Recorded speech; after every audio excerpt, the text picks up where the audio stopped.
11절 그들이 딸 내 백성의 상처를 가볍게 여기면서 말하기를 평강하다 평강하다 하나 평강이 없도다.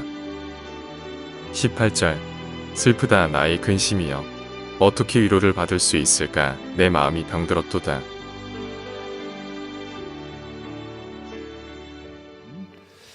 오늘 아침 우리가 예레미야 8장의 말씀을 함께 살펴보기를 원합니다. 계속해서 이 유다가 하나님 앞에 범죄함으로 하나님은 유다를 멸망시키시는 그 심판하시는 것을 강조하고 그 소식을 전하는 예레미야의 그 안타까운 심정이 이 8장에 드러나고 있습니다. 그래서 왜 하나님 앞에 망하느냐, 이스라엘이 망하는 이유가 우리가 분명히 알아야 되겠고, 또 그런 멸망당하는 동족을 바라보는 선지자의 애통하는 마음들, 이런 마음들이 또 우리에게는 있을까? 오늘 이 아침에 우리는 예레미야 8장을 통해서 이 부분을 한번 묵상할 필요가 있습니다. 1절부터 이제 3절까지는 그 이스라엘, 그 예루살렘이 비참하게 파괴가 되는 모습을 얘기합니다. 적군이 쳐들어와 가지고 그냥 살아있는 사람만 죽이고 끝내는 것이 아니라 이미 장례를 치르고 무덤에 묻혀 있는 그 시체들 뼈까지 다 끄집어내어서 그냥 들판에 널브러뜨립니다. 그러니까 장례식을 치르지 못하는 가장 부끄러운 수치를 당하게 될 것이라는 것을 강조합니다. 그래서 대적들이 와가지고 왕들의 뼈와 제사장들, 선지자들 뭐 이런 전부 사람들의 그 뼈를 다 무덤에서 끄집어내서 흩어버린다는 거, 그만큼 부끄러움과 수치를 주는 그런 하나님의 진노, 하나님의 심판이 나타나는데, 결국 왜 그렇게 되느냐? 이스라엘의 죄악은 5절에 보면 이 악한 민족에 남아있는 자 물은 내게 쫓겨나서 각처에 남아있는 자들이 사는 것보다 죽는 것을 원하리라. 만군의 여호와의 말씀이라. 3절 5절에 보면 이 예루살렘 백성이 항상 나를 떠나 물러가면 어찌함이냐. 그들이 거짓을 고집하고 돌아오기를 거절하도다. 이 백성들이 항상 하나님을 떠나서 물러가고 거짓을 고집한다, 그런 얘기입니다. 그래서 하나님 앞에서 벌을 징계를 받는 사람은 결국 하나님을 떠나서 물러가는 것이고, 또 7절에도 공중의 학은 그 정한 시기를 알고 산비둘기와 제비와 두루미는 그들이 올 때를 지키거늘 내 백성은 여호와의 규례를 알지 못하도다. 이사야 선지자도 비슷한 예언을 하는데, 하여튼 이 새들, 철새들은 때를 따라서 겨울이 되면 또 여름이 되면 오고 가고 하는 때를 따라서 다 철새들은 움직이는데, 때를 아는데, 이 짐승 미물도 때를 아는데 사람인데도 하나님의 때를 알지 못한다는 것, 하나님 앞에 돌아올 때를 알지 못하는 것, 이것이 바로 지금 이 이스라엘의 문제라는 것을 강조합니다. 그래서 9절도 지혜롭다 하는 자들은 부끄러움을 당하며 두려워 떨다가 잡히리라. 보라, 그들이 여호와의 말을 버렸으니 그들에게 무슨 지혜가 있으랴. 여호와의 말을 버렸다. 결국은 하나님의 말씀을 가치 있게 여기지 않고 말씀을 버리고 말씀을 떠나고, 그러다 보니 올 때를 알지 못하는 어리석은 사람이 되고, 이것이 바로 멸망당하는 백성들의 모습입니다. 자, 이러한 상황 속에서 이 백성들을 향해서 해주는 말을 하는 사람들이 있는데, 첫 번째는 이 거짓 선지자들, 진리를 알지 못하고 자기 생각으로만 살아가는 사람들, 거짓 선지자들의 삶을 보면 11절에 그들이 딸 내 백성의 상처를 가볍게 여기면서 말하기를 평강하다 평강하다 하나 평강이 없도다. 괜찮아 괜찮아, 그냥 무조건 괜찮다는 겁니다. 회개하라는 복음이 선포되는 것이 아니라 그냥 무조건 괜찮아 무조건 괜찮아, 그 얘기만 하고 있습니다. 그러니까 괜찮은 줄로 알고 있는데 속에는 악한 것이 골마 터지는 그런 현상이 나타납니다. 거짓 선지자들은 이 하나님 그 8절에서도 그 서기관의 거짓의 붓이 거짓되게 하였나니 그랬는데, 하여튼 이 서기관의 거짓된 붓, 거짓말을 선포하고 증거하고 말하고 글로 기록해 주는 이런 서기관들 때문에 참 백성들이 망하면서도 왜 망하는 줄도 모르고 사는 그런 경우가 있을 수 있다는 것을 보여줍니다. 그래서 이 백성들에게 평강을 말하지만 평강이 없는 것이고, 그러나 이제 반대로 하나님의 말씀을 전하는 예레미야를 보면 이 예레미야의 근심이 또 여기 기록되고 있습니다. 이 예레미야의 근심은 18절 보면 슬프다 나의 근심이여 어떻게 위로를 받을 수 있을까 내 마음이 병들었도다. 백성들이 멸망당한 것을 바라보는 그 안타까운 심정이 바로 예레미야의 심정입니다. 그래서 거짓 선지자들은 괜찮다고 얘기를 하지만 예레미야는 근심이 가득합니다. 왜 이 상태를 이 백성들의 어떤 상태를 바라보고 근심하느냐 하면 19절 딸 내 백성이 심히 먼 땅에서 부르짖는 소리로다. 심히 먼 땅에서 부르짖는 소리. 멀리 포로가 되어가지고 먼 나라에서 부르짖는 그 백성들 이걸 바라보는 그런 마음입니다.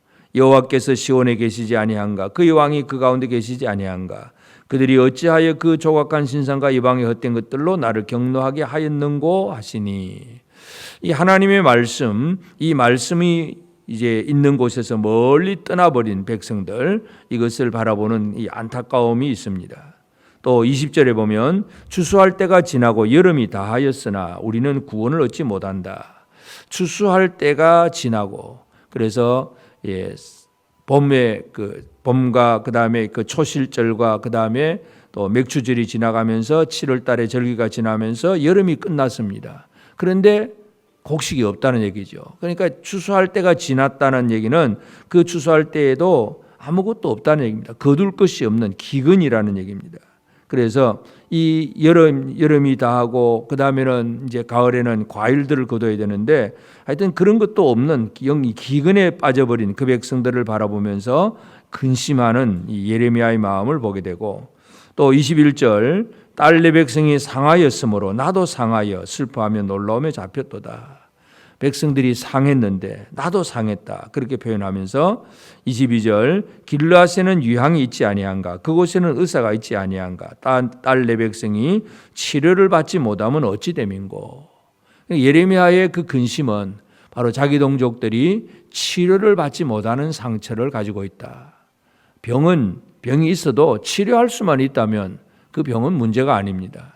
그래서 이 예레미야의 근심을 보면 그 백성들이 멀리 포로로 잡혀가는 것, 그리고 기근, 그리고 치료받지 못하는 상함, 이런 것들이 바로 예레미야가 자기 동족들을 보면서 느끼는 그런 현상이고 그것 때문에 근심하고 예레미야 자신의 마음도 아주 병들었다, 마음이 병들었다 이렇게 표현을 합니다. 그래서 이제 오늘 우리가 이 아침에 이 예레미야 8장을 통해서 이해할 수 있는 것은 첫째는 하나님의 하시는 일들, 하나님께서 하시는 일들을 이 하나님의 백성이라고 하면서 말씀을 버리고 규례를 버리고 하나님의 말씀을 떠나면 멸망을 당할 수밖에 없는 것, 근본적인 멸망의 원인, 죄악에 대해서 먼저 우리는 이해를 할 필요가 있습니다.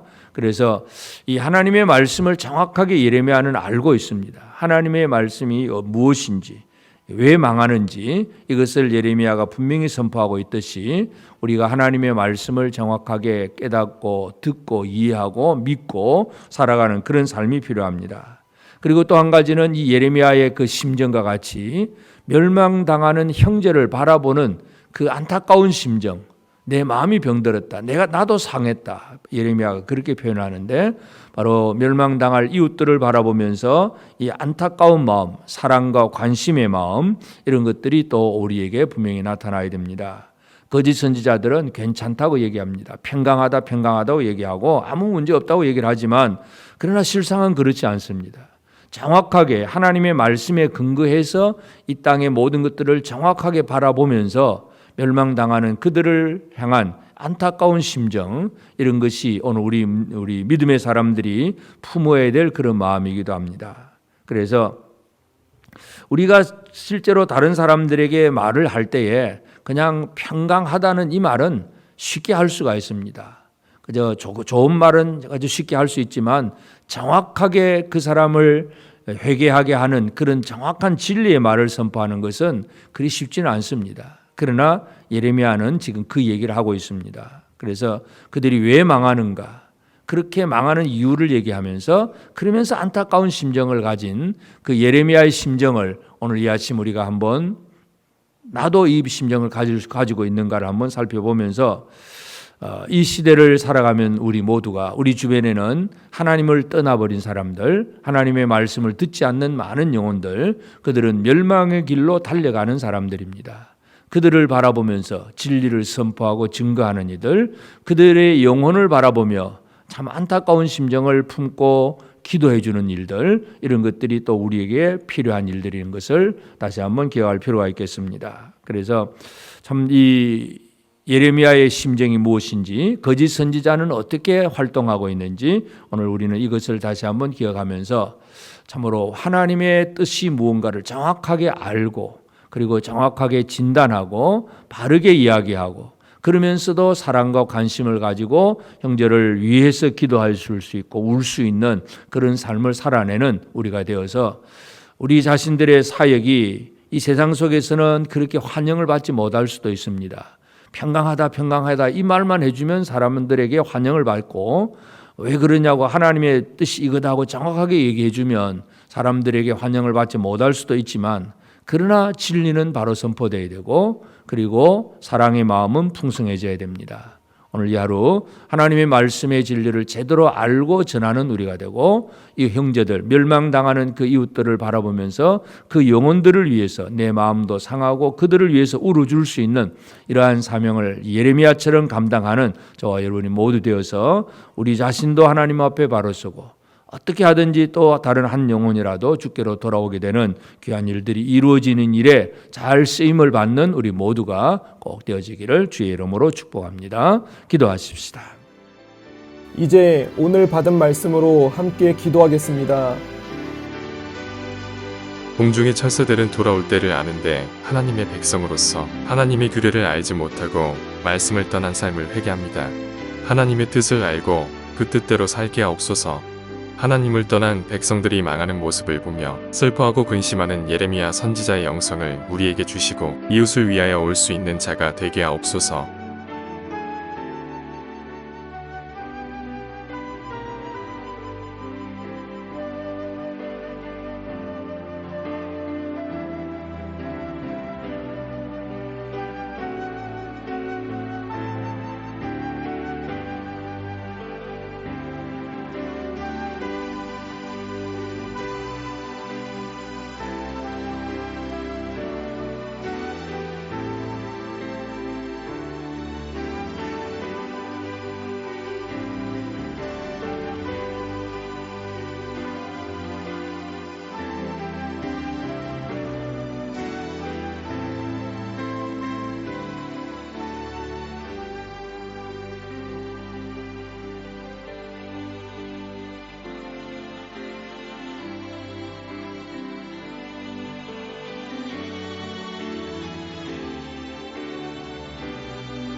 이제 개인의 기도 제목을 가지고 하나님 앞에 기도하시기 바랍니다.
수고하셨습니다.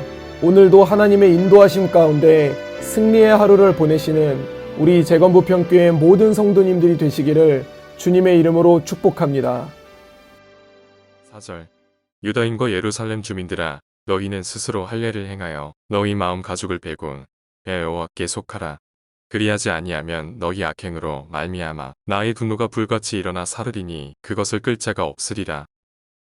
19절 슬프고 아프다 내 마음속이 아프고 내 마음이 답답하여 잠잠할 수 없으니 이는 나의 심령이 나팔 소리와 전쟁의 경보를 들음이로다. 가시덤불의 밭이 아니라 말씀을 들을 때 30배 60배 100배의 결실을 하는 옥토가 되는 마음이 되도록 우리 안에 굳은 마음과 생활의 염려와 재물의 유혹을 이기는 삶을 살게 하옵소서.